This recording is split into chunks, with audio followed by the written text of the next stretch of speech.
Look with wonder at the depth of the Father's marvelous love that He has lavished on us. He has called us and made us His very own beloved children. Beloved, what can separate us from the love of God? Greater love has no man than this, that He laid down His life for us. Thank you,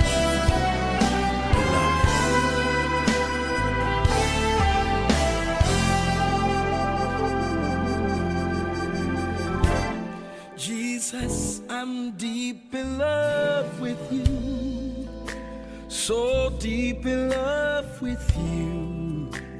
You can take my heart and give me your heart. Jesus, I'm deep in love with you, so deep in love with you. You can take my heart and give me your heart. I cannot explain why you love me so, Jesus, Jesus. I cannot explain why you love me so, Jesus.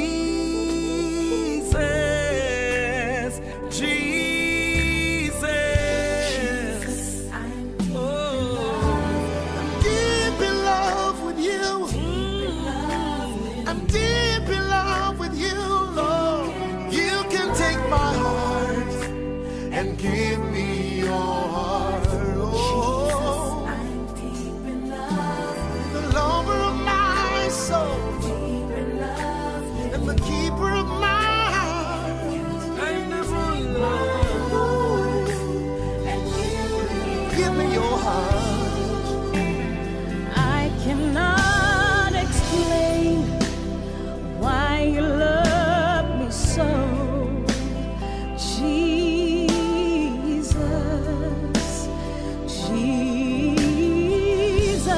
Jesus, I cannot explain why you love me so, Jesus, Jesus, I cannot explain it. Why you love me so, why you love me so, Jesus, sweetest thing we know. I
Guide me along the way.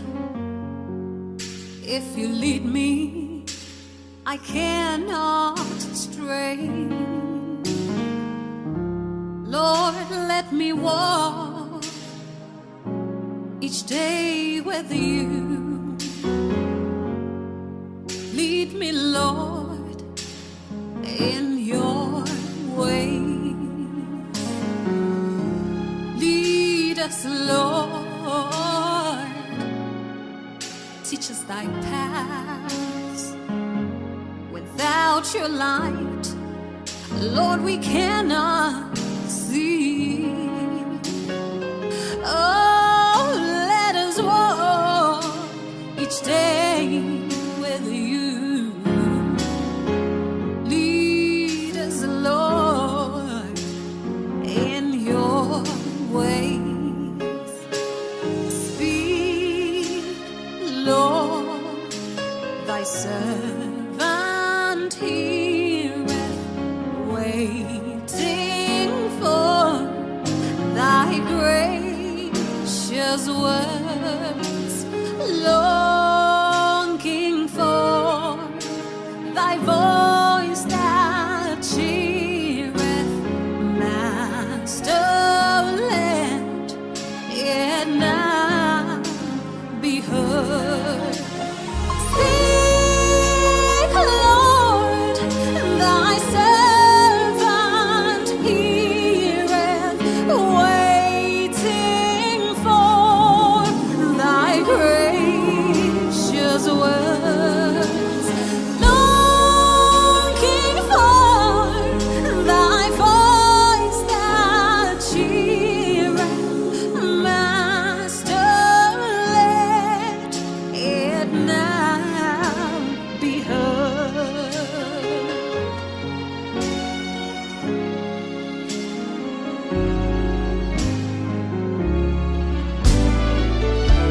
Lead us, Lord, guide us along the way. If you lead us, Lord, we will not be put to shame. Oh, let us walk each day with you. Lead us, Lord, in your way.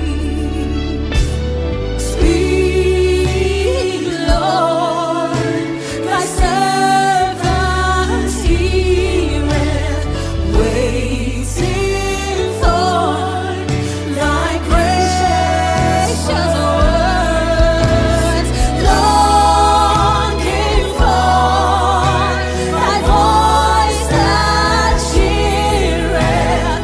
Master, let it now be heard.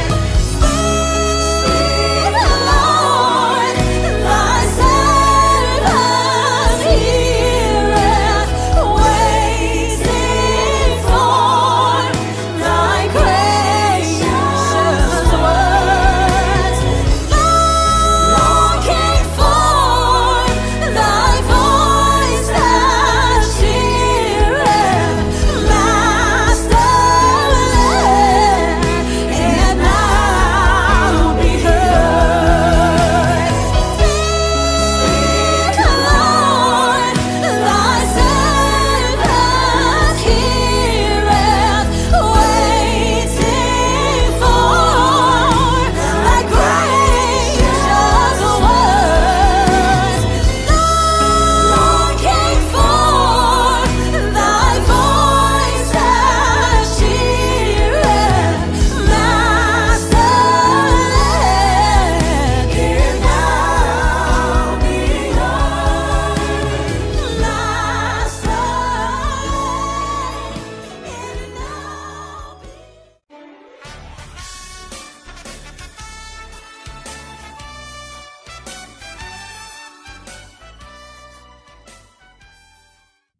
Hello and welcome to Time with Pastor Otabil, our interactive discussion program that throws the light of Scripture on the biggest issues of our lives. My name is Albert Okran, welcoming you on behalf of Dr. and Mrs. Otabil. For the past few weeks, we've been looking at the seasons of life, trying to understand them, looking at seed time and waiting. Today, we land at the big one, harvest time, and it's my joy to welcome leading the discussion, Pastor Mensa Otabil. Doc, harvest is big for many people. Well, that's what we sow the seed for, so that we'll get a harvest. So there's great expectation for the understanding of what it takes. Yes, it comes with its own problems as well. Wow, we'll find out what they are. Let me welcome my colleague first, Pastor Kojo Amuasari. Pastor Kojo, good to see you. Good to see you, Pastor Albert. And Pastor Priscilla Nananket here. Pastor Priscilla, we are set, aren't we? Yes, I'm set. Thank Wonderful. you. Wonderful. Doc, we have lots of questions today. Let's start with the concept of harvest time. For the benefit of our viewers, what exactly is harvest time and what is the scriptural significance? I mean, just as it is in agriculture, a harvest time is when the seeds you have sown in the past come into fruition and ripen for and are ready to manifest or to be used. So when we transpose that concept to other areas of our life, it is when something that was done in the past now begins to show results. It could be a good deed that is now beginning to show results, or an investment that is now producing results. Sometimes it could also be something bad that is beginning to show results. So it's that moment when something was started, a time has lapsed for waiting, and now we are beginning to see the results. Doc, so from your perspective as a theologian, between seed time and harvest time, which of them does the Bible place more emphasis on? The seed time, because the harvest is conditional to what you have sown. If you didn't sow any seed, there will be no harvest. So we are urged to be very careful about what we sow, because what you sow is what you're going to reap. The reaping is only consequential to the sowing. Although reaping has its own dynamics, we have to be very mindful of what we set into motion for a harvest to result. Dr. Ecclesiastes chapter 11, verse 1 says, "Cast your bread upon the waters, and you'll find it after many days." What qualifies as many days, considering that it takes about 3 months for corn to mature, 3 to 4 years for the palm to mature, and about 20 to 25 years for the teak tree to mature? And can I just ask also, is it possible for you to sow a seed and another generation will reap the harvest? I think you answered the question. I think you answered the question. Yes, I mean, many days varies. I mean, and you can't put your finger on these, especially if it is an unpredictable act. And by that I mean if you make an investment and the investment matures in 20 years, you know upfront that this is a 20-year investment, and after 20 years, this is what I'm going to get.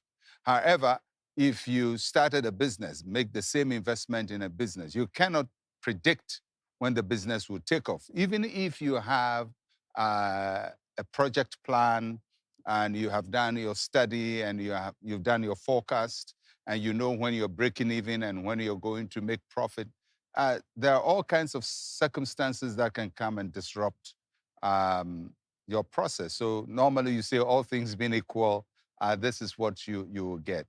But if you come to acts that are not as defined as an investment, like you do good, when will God reward you for the good you've done? You can't tell when those things happen.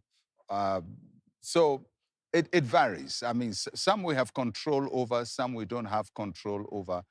Mostly the things we do in processes, in business, or you start a church, running a business, running an institution, you can predictably look at some days or some date when the results will show. But other things you have no control over when the results will show.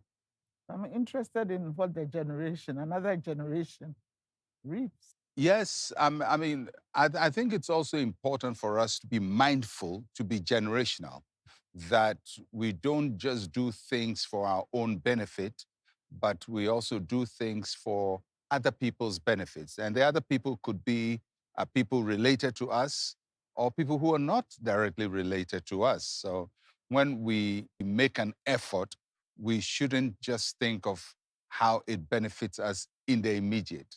Sometimes it's years later. If you take the case of cocoa in Ghana, which is linked primarily to Tetekwashi, although there were other efforts by the Presbyterian missionaries and others who had sown the cocoa, we tend to associate him with the cocoa industry. He started somewhere around 1911, and we're still reaping where he sowed. His seeds are not benefiting him, probably not even his family, but a whole nation has built an economy around one man's effort. So sometimes there are things we do which do not come to benefit us directly, but in an altruistic way, benefits people beyond us. That illustration is profound. It is, it is. I met a man who was 80, who spent his retirement money planting a teak plantation. And as you spoke, it just struck me that at the time of planting, he knew that by the time it matured, he wouldn't even be alive. So he probably was thinking of another generation reaping the fruit. I think if you don't have a generational mindset, at a certain point in your life, you will minimize your effort because you think, I wouldn't even be here to enjoy it. So normally by the time people hit their late years, 60s, they reduce their effort because they think of whether they'll be there when the results of what they are doing shows. But when we think generationally, then even in our old age, 70, 80, you can think of doing things that without considering you as a beneficiary, but probably your family, your children, your grandchildren, but a nation and other group. Doc, in John chapter 4, 35, Jesus employed his disciples to look at the field because they were ripe for harvest. In agriculture, it's very easy to identify when your crop is ready for harvest. But in practical life, are there indicators that can guide an individual to know that you are about entering into your harvest season? I think you will.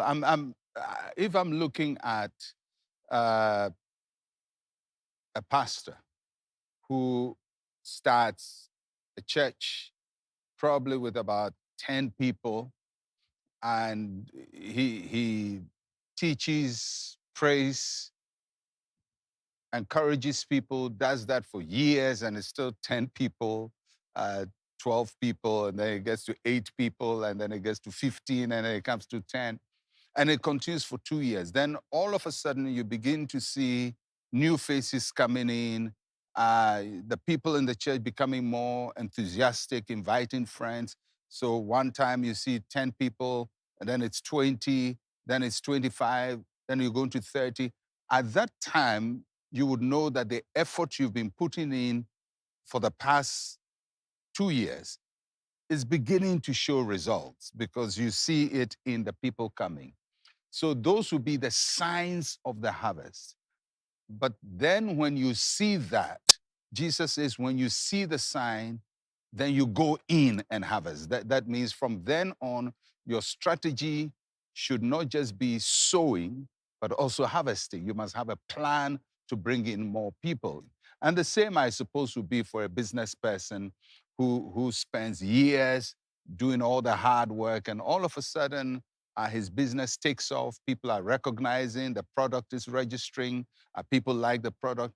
At that time, that will be what I call the sign of the harvest, sign that your effort in the past is paying off.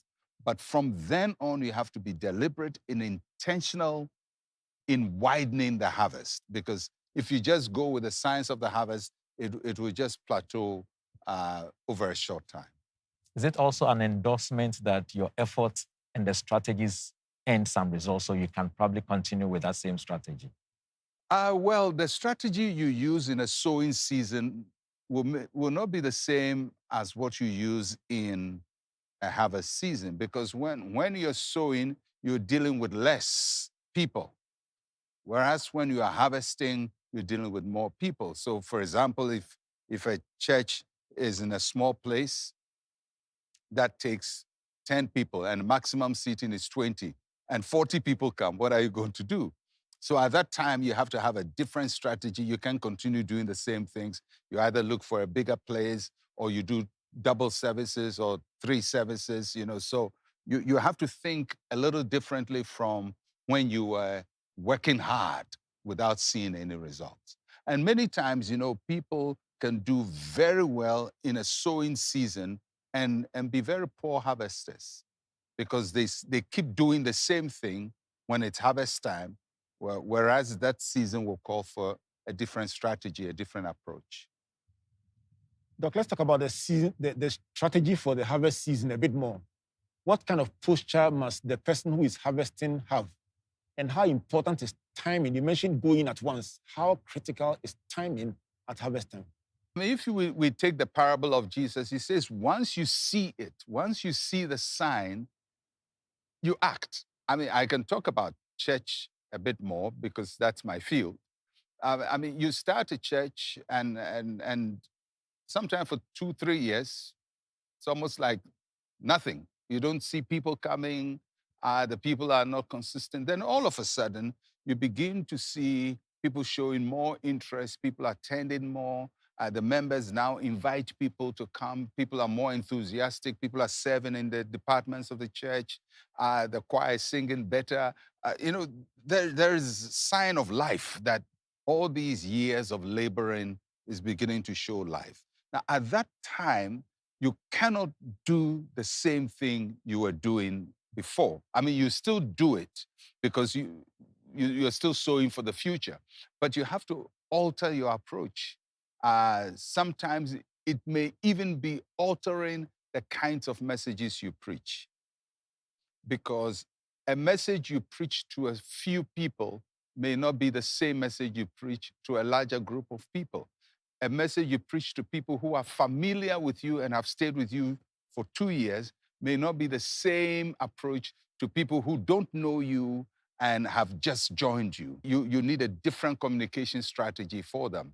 And if you miss that, the people may come in and feel unwelcome because you built it for only the 10 you used in the sowing, but not for the 50 who have come in. Your messages probably are a bit unwelcoming, or the people who were in are not welcoming. So the harvest season comes, the strategy doesn't work. And it works with businesses as well, where people work so hard to grow a business. And as the business grows, there's no change. The staff change doesn't take place. They're using the same staff. And you probably realize that your old staff are not as capable as they should be in handling the bigger volume of work that has come to you. So there are all kinds of changes that take place during harvest time. And if the transition is not made, the harvest could be missed. I mean, harvest is lost many times on the harvest field. I mean, you go out there, the harvest time, and the harvest is lost because the harvester couldn't organize, mobilize to harvest, and then the rains come in again. The rain which helped to grow the harvest now comes in and destroys the harvest, and everything is wasted. So it's very strategic at harvest time. It's probably harder to harvest than to sow. Sounds interesting. And following up on that, Jesus said in Matthew 9:37 and 38, he asked us to pray, asking the Lord of the harvest to send laborers because they were few. Can you expatiate on the Lord of the harvest and a little more on the laborers that are required during harvest time? The Lord of the harvest is God. I mean, he controls the seasons. He opens the door. God is a faithful God. When we faithfully plow, he will faithfully honor what we have done in every area of our lives. So we have plowed, he has created the harvest for us. But he also tells us that in that harvest season, your human capabilities and capacity, staff capacity, will be critical to determine how you access your harvest field. So if the laborers are few, the harvest will be wasted. So many times when you start an organization, you start with faithful people, not necessarily competent people. Faithful people help you to start. They are loyal, they are there for you. But when the harvest comes, you realize sometimes that faithfulness may not be all that is required. And loyalty may be good, but loyalty cannot be a substitute for competence. So at that harvest time, the challenge of every harvester is, what do I do? Do I stay with the same people who have been with me? Because if I bring in new people, it will be like you use them at a point, and now that things are growing, you've abandoned them. It's always a very troubling idea for every leader.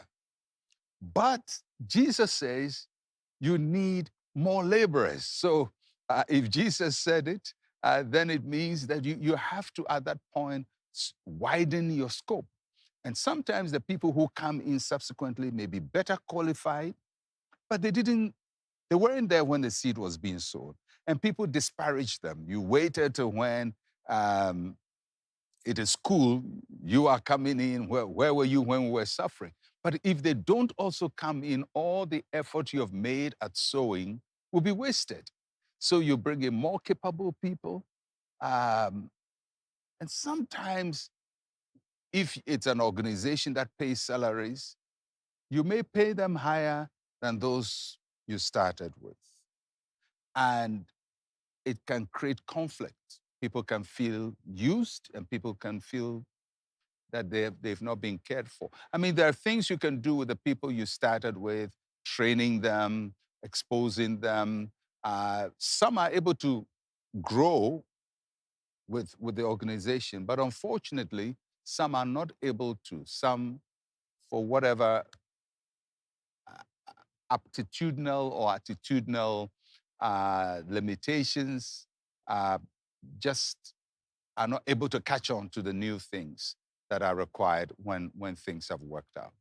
I think this is something a lot of organizations face.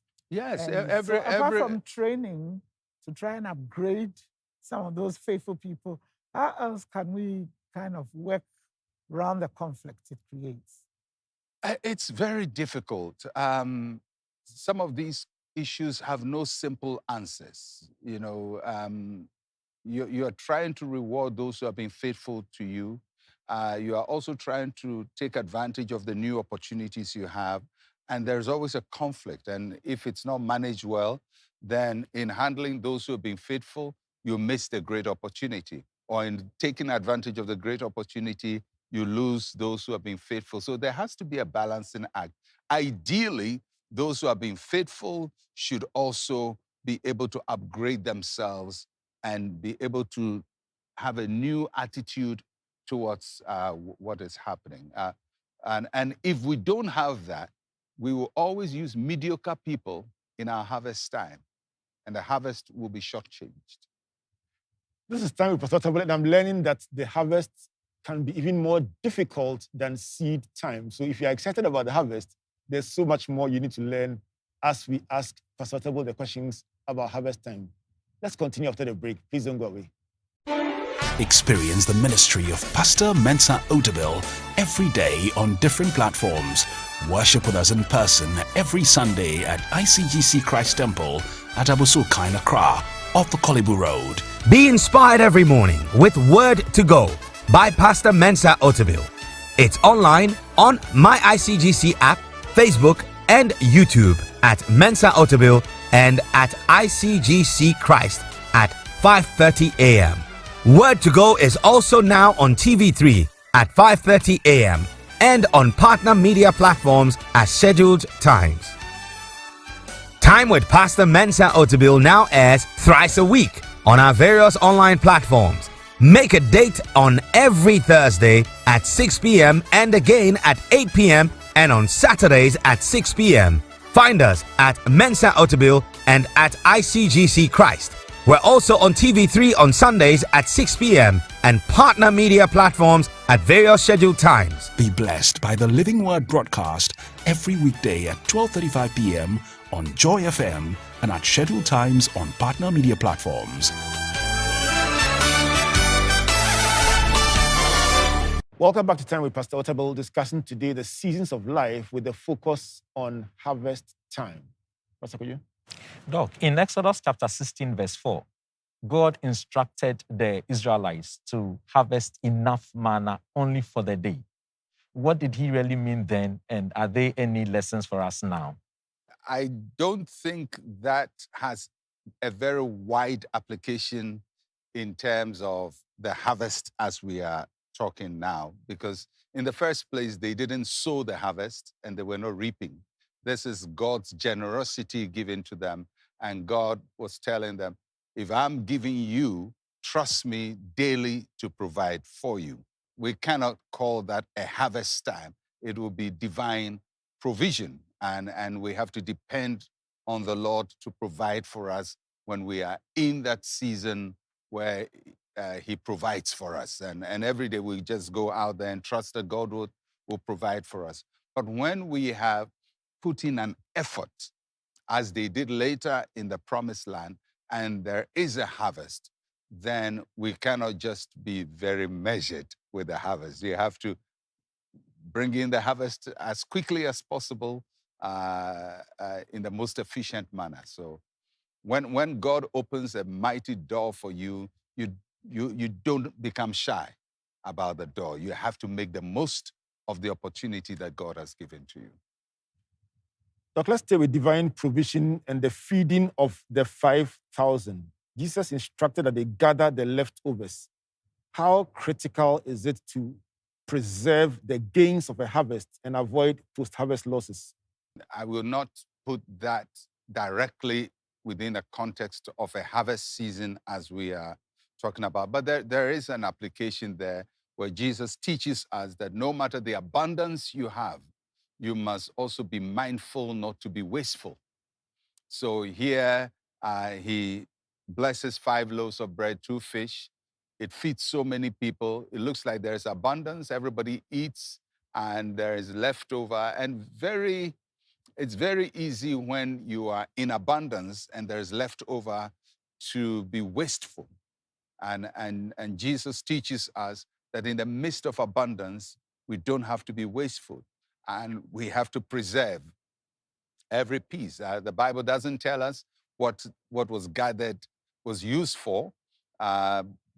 People have all kinds of conjectures as to what it was used for. But if we ended where it ended, the story ended, what it teaches us is don't be wasteful in abundance, that we take care of every little piece that we have when there's so much available to us.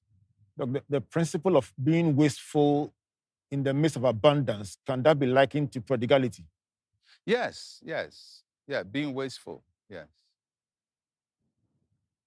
Doc, in the book of Judges, chapter 6, it records that whenever the people of Israel sowed and it was time to harvest, the Midianites, the Amalekites, and other people of the east would come up and destroy the harvest and leave them impoverished. What are our greatest threats or biggest threats to the harvest? I'm glad you brought it up because, when you're sowing, when you're in a sowing season, almost everything is quiet and in the secret. After all, the seed is just a few seeds in your hands. You can actually hold the seeds in your pocket, and sow a whole field. But when it's harvest, there's no secrecy. Everybody sees that your harvest has come. So everybody, including people you don't want to see your harvest. That means that harvest attracts enemies, it attracts jealousy, it attracts envy, it attracts fights and battles, it attracts all kinds of things. That's why I said that the seed time is a bit easier, because the harvest time is also battle time, because people want to take what you have worked for from you. When you are down, nobody wants to take anything from you. But when you begin to show results, then people want to take away from you. And in every field, even in the ministry, when you're a pastor and you're struggling, and for years you're struggling, nobody talks about you, nobody hits you, the media doesn't bother about you. But then when things begin to show, that is when everybody's eyes are set on you. So in your harvest field, you have to also be careful and be mindful of the attention you are getting. And not all of the attention is positive attention. Some of it can be very destructive attention. Doc, in Luke chapter 5, verse 5, Simon said that he had toiled all night but caught nothing. And then in John chapter 5, verse 7, the guy at the pool of Bethesda said anytime he makes an effort to get into the pool, someone gets ahead of him. If you have had repeated experiences like this, what do you need to do? Because you get the impression that they have sowed, but they weren't getting their harvest. Well, in Simon's case, God gave him direction. So if you have worked and worked and worked and you're not getting results, there is probably divine insight that you must have as to what to do next. And he got a harvest.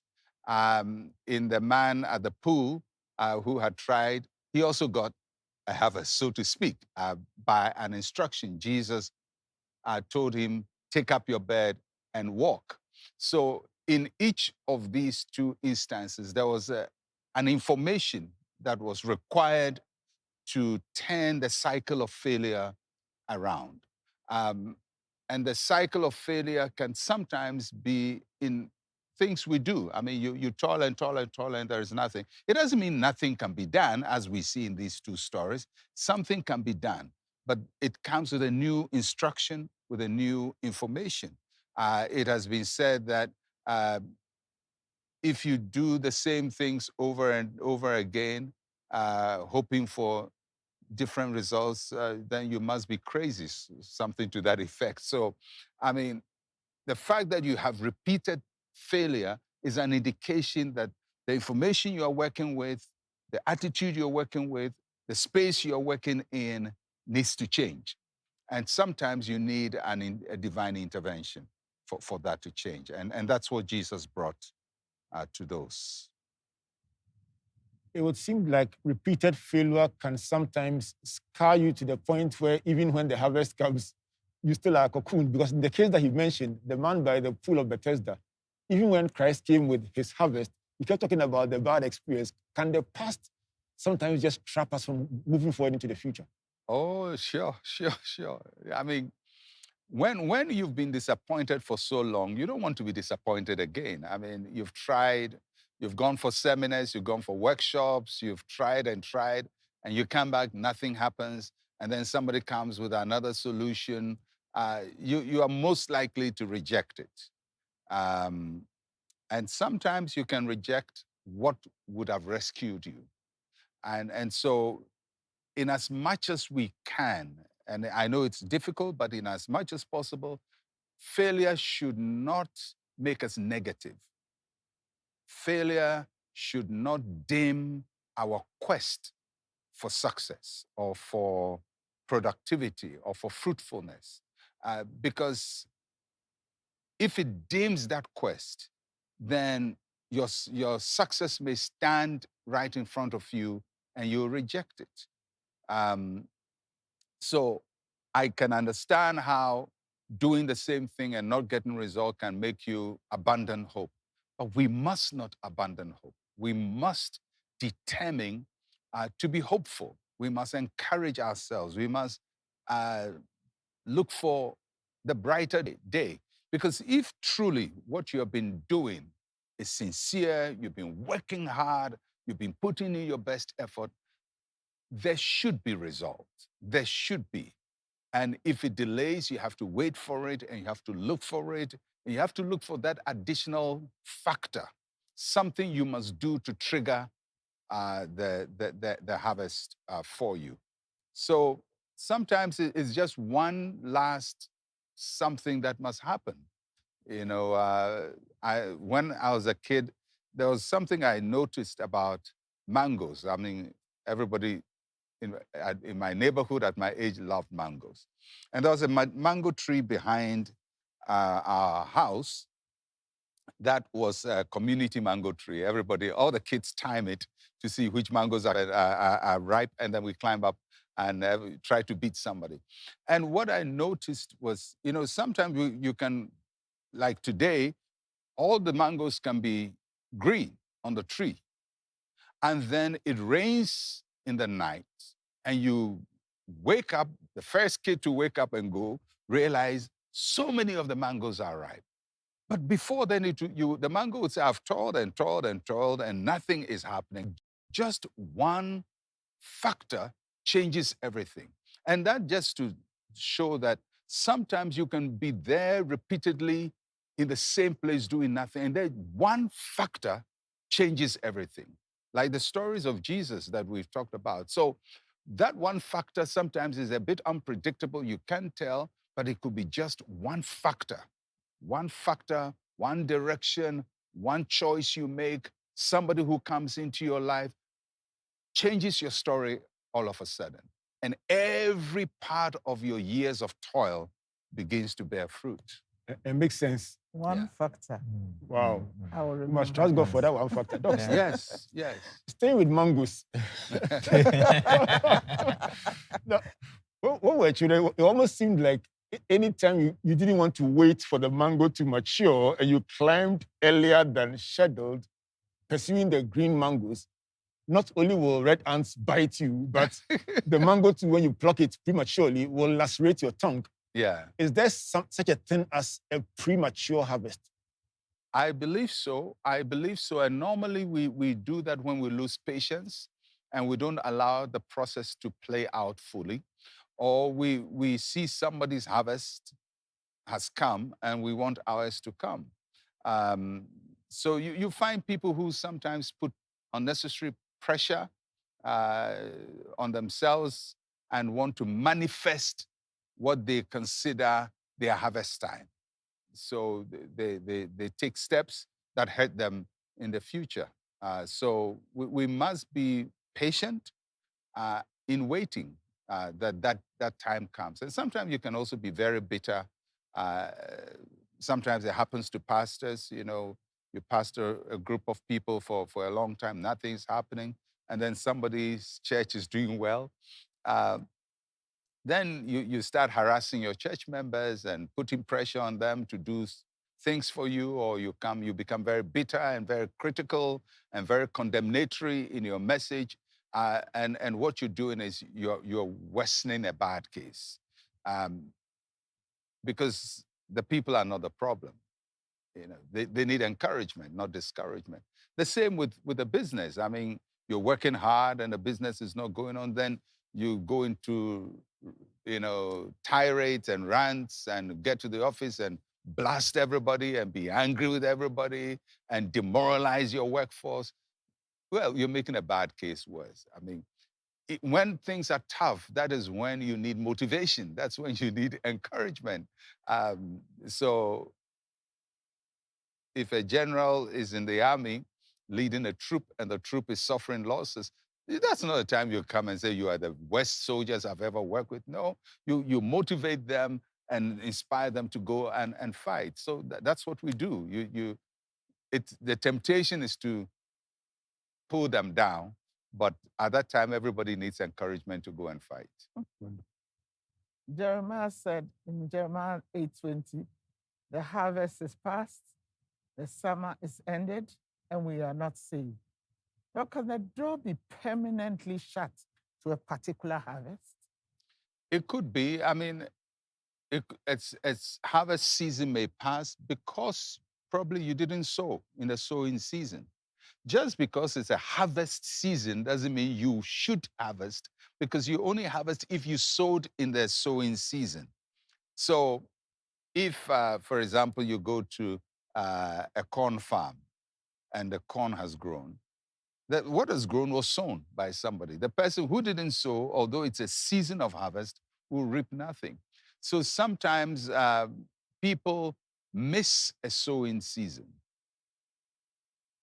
and they miss the harvest as well. If somebody doesn't have mercy on them, they miss the harvest as well. So sometimes it's possible for us not to have done what we should have done at the time we should have done them, and then we expect salvation. We expect help. We expect that, well, things should work. You know, like people say, life begins at 40. But you can be 40 and miserable. If 21, you didn't make the right choices, and 22, you didn't make the right choices, then 40 by itself will not solve your problems. Age doesn't solve anybody's problem. It is the investments you made before that age. Education, your work experience, financial responsibility, all of these steps you took. If you married, treating your spouse well and building a good marriage, taking good care of your children, then when you grow up, your old age becomes enjoyable. Your children are grown and they love you because you took care of them and they take care of you. Your investments, which you started when you were 21, are now ripe when you are 60 and you go and cash them in. But if you don't take those steps, you'll still be 60, the harvest would have come and you are not saved. So at the time when you should be enjoying, you wouldn't be enjoying. Somebody said when you are 40, life doesn't begin. You have reached the afternoon of your life. You know, when people say life begins at 40. So Yes. beginning early is very critical, as Yes, you said. it's very important. This is Time with Pastor Otabil discussing today the harvest time, and some very, very interesting insights are coming out, including the fact that the harvest is not automatic. Something must be done to elicit the harvest. Let's go for another break. When we come back, let's bring to Pastor Otabil the questions you've been sending to him in the past couple of weeks. Please don't go away.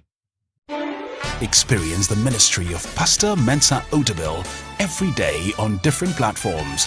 Worship with us in person every Sunday at ICGC Christ Temple at Abosukai, Accra, off the Kolibu Road. Be inspired every morning with Word to Go by Pastor Mensa Otabil.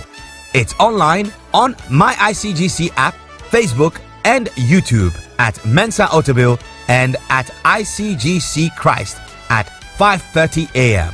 Word to Go is also now on TV3 at 5:30 a.m. and on partner media platforms at scheduled times. Time with Pastor Mensa Otabil now airs thrice a week on our various online platforms. Make a date on every Thursday at 6 p.m. and again at 8 p.m. and on Saturdays at 6 p.m. Find us at Mensa Otabil and at ICGC Christ. We're also on TV3 on Sundays at 6 p.m. and partner media platforms at various scheduled times. Be blessed by the Living Word broadcast every weekday at 12:35 p.m. on Joy FM and at scheduled times on partner media platforms.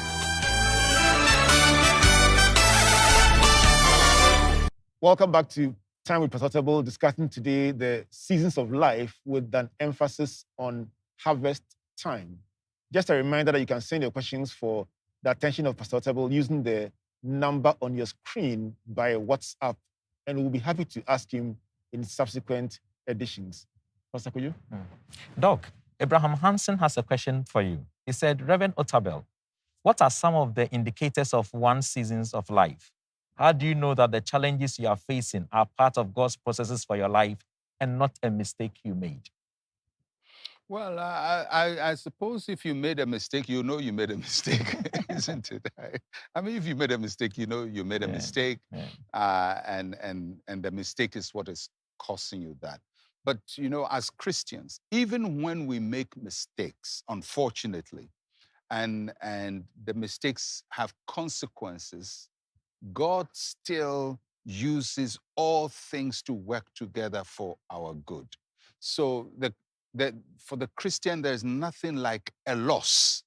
Even our mistakes become a process that God will use. So yes, you may have made mistakes, but it doesn't consign you to a permanent state of failure. God is able to use all of these as lessons, as stepping stones for you into something else that you should be doing with your life. So mistakes are there, but mistakes are not the finality of the outcomes of our life. How do you know this is God's seasons? First, you have to trust God that He holds your life in His hand, that He holds your days in His hand. David says that He has written the days of our lives. So it means that every day of my life has been accounted for by God. And there's nothing I go through that God is ignorant of. And if I live a life of surrender to Him, then He uses my days to work out His purposes. So one of the things we have to do is to trust God and to live a life of surrender to Him whilst we are working and making all the effort to trust Him, that He's the one who determines the outcomes of our life. One way to determine what season you are in is the frequency of events happening. When you see something happening just more frequently in your life, it's almost as if your life is within a certain space where certain things are happening more frequently. That may indicate that this is a season of your life, and you need to be mindful of it, be prayerful about it. And if you can seek counsel about it, how to manage that phase of your life well so that you don't mismanage the opportunities that God will give to you in that season. Even when we are in the valley, God makes opportunities available to us. The harvest that we experience, is it always as a result of our effort? Well, Jesus told His disciples that He's sending them to harvest that they didn't, to fields they didn't sow, to reap where they haven't sown. So just like there are generational consequences, there are harvests we have that we didn't sow. I mean, if somebody builds a chocolate factory in Ghana today, yes, they've put in a lot of effort to do the chocolate factory, but they've reaped Pt.4's effort.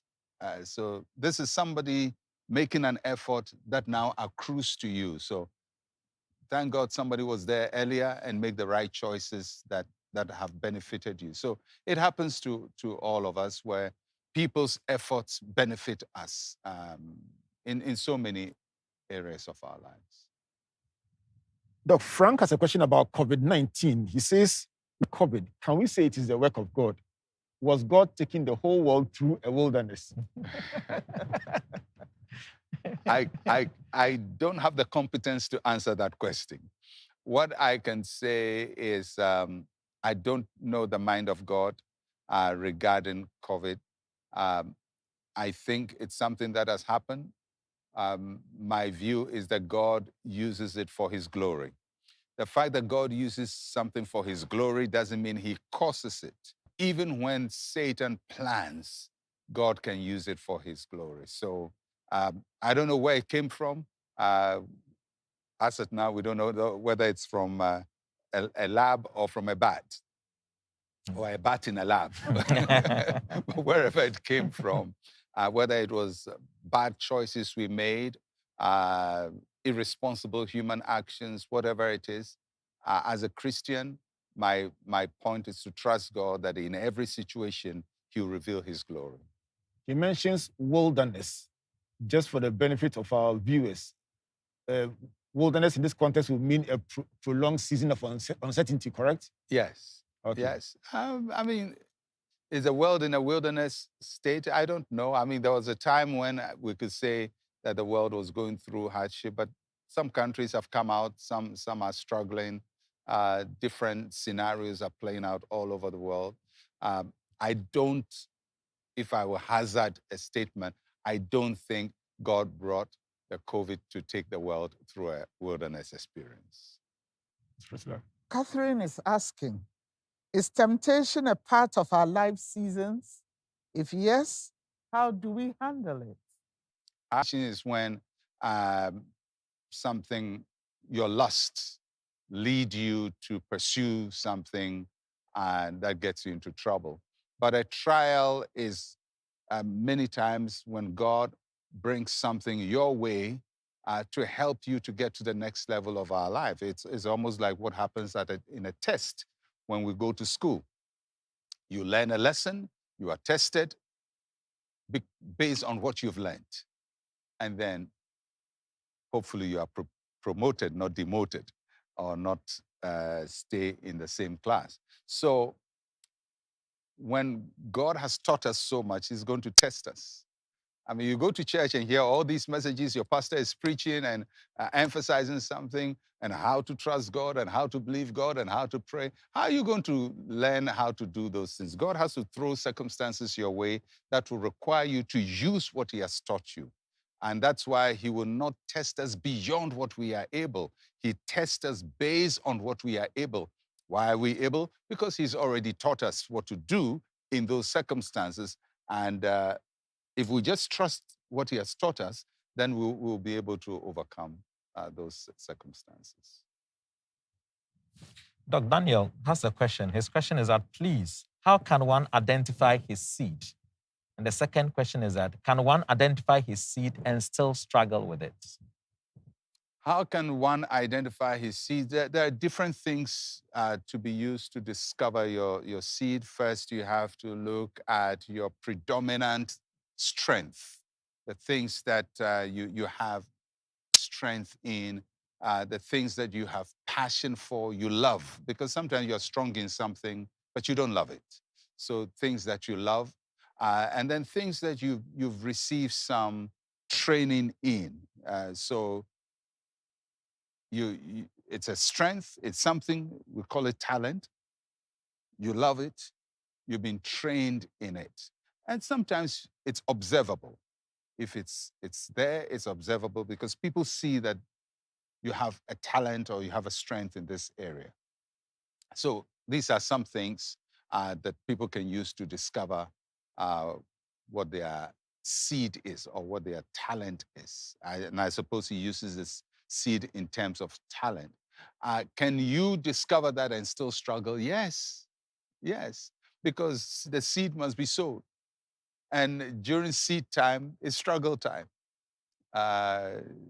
because there's no harvest. So there's nothing, no result for you to benefit from. So you will struggle in a seed time and then a harvest will come.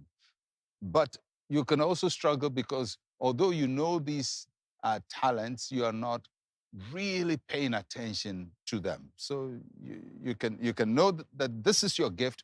If you don't pay attention to them, you will struggle. It could also be that there are other competing interests around you, fighting your talent from manifesting. If you're a footballer and you don't get a selection, then in Bukum 11, you definitely can't play for Chelsea. Yeah. So I mean, all these processes have to work for you to overcome them at a lower level, and then you see manifestation at a higher level. Like talking about footballer not getting selection, can you pray that your competitor be put aside and you put into the team? Is it a good prayer? I don't think it's a good prayer. I think you can pray for God's favor.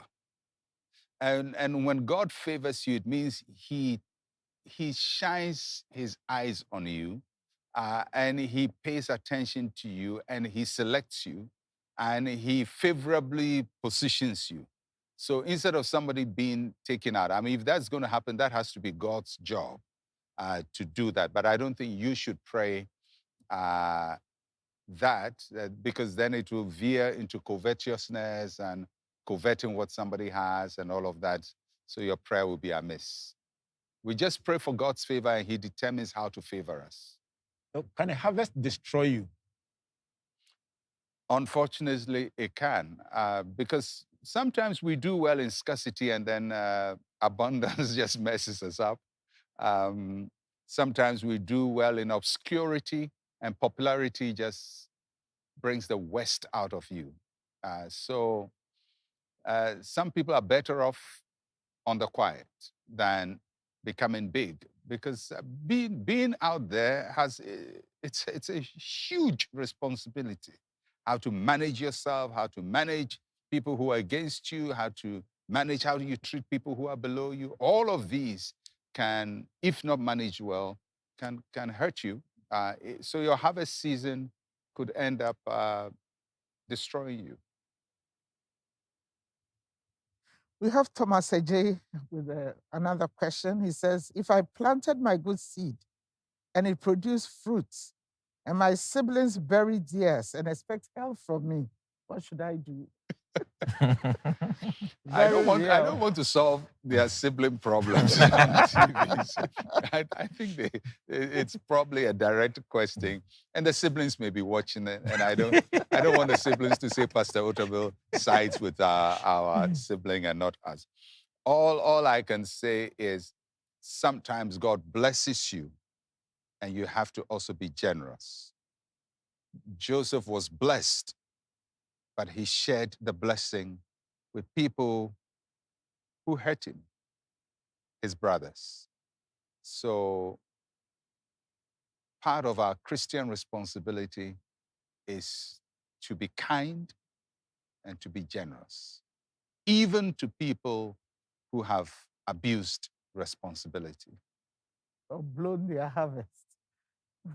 You know, I mean, you can't be God over your siblings. I mean, if God has been good to bless you and bless your effort, you're not the one to judge them and punish them for how they've used their lives. You do what you have to do as a good brother and sister and as a good Christian. Can two people start life on the same keel, same graduation, everything, and then one be at harvest time and yet the other person be at seed time? Can two people who are together be in very different seasons of their lives? Oh, yes. Absolutely. I mean, because this is not chronological. It's not based on who is my classmate, who is my mate, who is my twin brother. I mean, husband and wife can be in two different seasons of their lives. So, because it all depends. First, there are the larger factors, but also there are choices we are making that is leading us one way or the other. And the fact that we are close doesn't mean we are making the same choices. So you can be close to somebody and be in a different season from them. You can be a sibling to somebody and be in a different season. Sometimes you can see friends. One friend does very well early. In their 20s, he blossoms because he starts early. And then one comes up and probably in his 50s starts blossoming, by which time the one who blossomed early is probably retreating. So, you know, there are all kinds of dynamics to these things. So, And God deals with that differently. God deals with that differently. And I think the whole idea of comparing with people and trying to be like them and trying to have what they have can hurt us, can pierce us with a lot of dissatisfaction and anger and frustration and all of that against people, because sometimes you just feel life has not been fair to you, people have not been fair to you, you feel cheated, then you blame people, then you're going to blame your parents that they love one sibling more than the other. And, you know, so you get into all this bitter expression which doesn't help you yourself to find your own expression. Because who knows, maybe you're going to blossom later on and things are going to work so well for you, but you can abort that with your bitterness. A big thank you to you, Dr. Otabil, for what has been an amazing discussion about harvest time. So understanding the seasons was great. Then we went to seed time, then to waiting, and to harvest. And I'm sure that our viewers have had a wonderful breadth of instruction to help them navigate their way into the future. A big thank you to you, sir, for Thank you. these insights. Thank you, Pastor Kojo, for your contribution. It's been amazing, hasn't it? It's been great. Wow. Exceptional. Pastor Priscilla, thank you so much. Thank you too. Dr. For our viewers out there, they are listening with rapt attention for how to wrap up on this subject of the seasons of life. What will be your closing thoughts and a prayer for them as well? I mean, what I want to emphasize is that in a harvest season, as Jesus says, pray the Lord of the harvest to give you laborers. The most critical factor you need in a harvest season is the right kind of people. The right kind of people to step into your life. They may not have been there earlier, but they need to step into your life at the time when things are beginning to work for you. You need their wisdom, you need their expertise, you need their guidance for you to manage this big phase of your life that has come. So I pray for everyone that in your harvest season, God will bring you the right kind of people, that the Lord will surround you with people of wisdom, people of expertise and competence, people of goodwill, people who have you at heart, and people who know how to harvest the field that God has given to you. And may the Lord bring them your way from all parts of the world. And may the Lord give you discernment. So when they come, your hearts will be open to these laborers that God has sent to help you in your harvest field. We pray for wisdom, for discernment, and for understanding of what to do at this season of your life. In Jesus' name, amen.